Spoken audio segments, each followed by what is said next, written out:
about whether we should move forward or we should drop it down. Are we following? So all these things were happening, and when they were happening, there was sound putting metals together. Some said when you hear the sound of any object within the environment, you should note that this is what we want to communicate. Others also brought their views. All these things went on until one day we arrived at a common thing. And when that common thing was arrived, it was given the name language. It was given the name language. So whenever we scientifically study natural languages, what we are doing is called linguistics. What we are doing is called linguistics. So instead of calling linguistics, you can call it language, because language is linguistics. Are we on the same page? Are we on the same page? So we need language. So what should we do? Bring this. Let's test it. Is it strong enough? If it is, let's keep it. If it is not strong enough, let's add more. Scientifically, we will analyze, we will test, we will arrive at a solid conclusion. That is at the end of the day. And our solid conclusion is why it was given the name linguistics. So whenever we say linguistics, linguistics is a scientific study of natural language. So instead of telling me what is linguistics, equally, you can tell me what is language, because I know language is linguistics.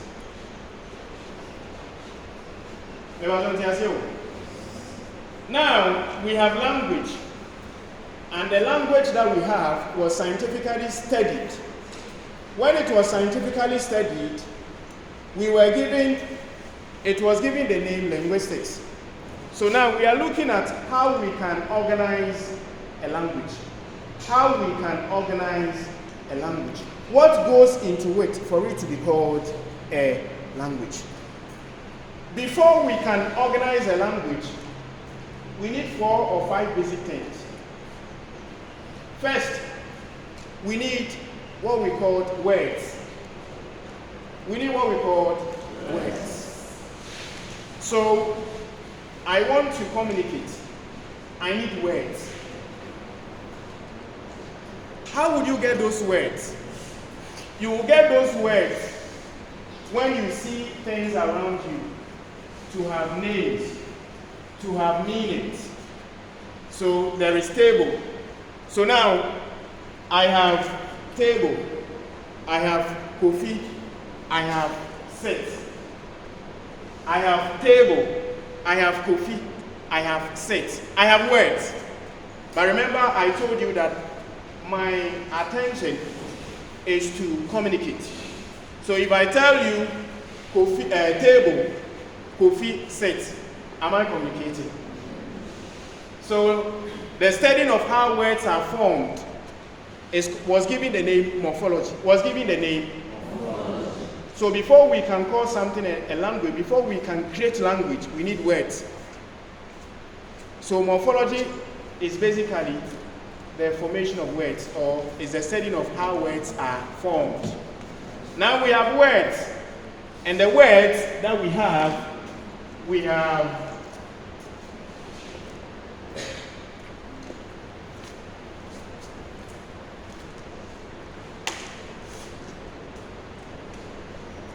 table, we have coffee, we have sit, we have phone. So I have words. As soon as I tell you table, coffee, sit on, which meaning? There is no meaning. What I want to communicate cannot be done. Because table, coffee, sit on, what exactly does he want to communicate? Now we have words. The studying of how words are formed is given the name morphology. So now we have words. Remember, if it is language, it means that whatever we want to do, there should be communication. But Kofi, sit on, cannot communicate. So the study of how words are formed was given the name morphology. Remember, the table Kofi sit on cannot make meaning. Because it cannot make meaning, then it means that something is missing. So if something is missing, then people again sat down and said that if something is missing, they know that communication has rules. So if communication has rules, then quickly, why don't we go for a rule which would help us organize our words in a way that whatever thing that we want to communicate could come through. So because of that, grammarians introduce what we call syntax. They introduce what we call syntax. So when we say syntax, it is a rule in grammar that governs how words are put together to form a sentence. So the rule which governs the rules in grammar, which helps words to be properly put together to form a sentence. If you don't want this definition, you can say it is a rule in grammar which governs how words are put together to form a sentence. So in syntax, they will tell you that table cannot take a noun cannot be followed by a noun without a verb. They will tell you that before we can call something a sentence, there should be an NP plus VP, subject and then verb, which is a predicate. So the rule will then have to introduce the subject to lead. And that same rule will tell you that there should be a verb.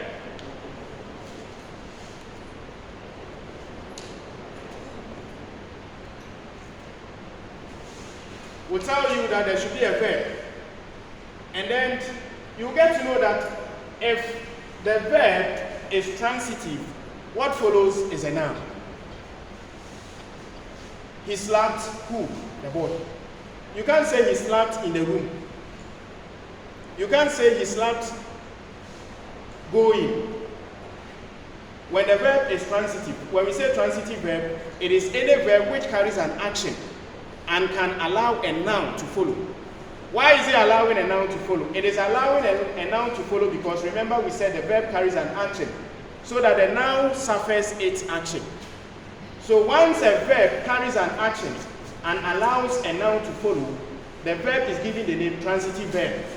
Then the noun that followed, why did you follow? You followed because you must receive an action and you must be given the name object. Please, are you following? Are you following? So, Kofi, the rule said we should bring immediately after the subject there should be a verb. Sat. Then if the verb is not transitive, then it means a preposition can follow. If the verb is not transitive, a preposition, an adverb, they can all follow. But if the verb is transitive, then it means that what we call nouns should follow. So we have on the table. I wouldn't go much into grammar. So the rule in grammar that governs how words are put together to form a sentence was what people needed, so that words could be properly arranged. When they are properly arranged, the next thing we think of was that now we have our words which are properly arranged. What is the meaning to this? When you say Kofi sat on the table, which meaning could be found in that? Then they introduce what we call semantics, the meanings to words which are formed. So when I tell you Kofi sat on the table, which meaning did you derive? Did you understand? If you understood, then it means you have a meaning. That meaning is given the name semantics. Please, are you following? So we have words. Syntax have helped us to rearrange the words. Now we have meaning to those words, and it was given the name semantics. Remember, every word is made up of sound. Okay, now we have words. The study of how words are formed was given the name morphology. Once words are formed, our attention is to communicate. Once we want to communicate, then it means those words are not properly arranged. We must properly arrange them. It was given the name syntax. After we have arranged, whoever listened to us, was there meaning to what we said? Did he actually understood? If he understood, then it means he has a meaning. The meaning was also given the name semantics.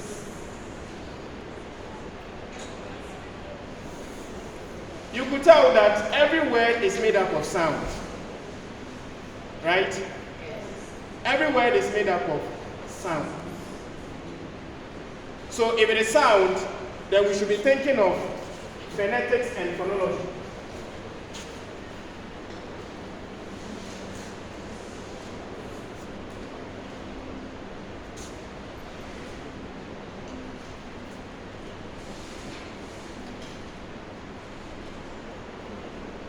When we say phonetics, it is a study of speech sound and how they are produced.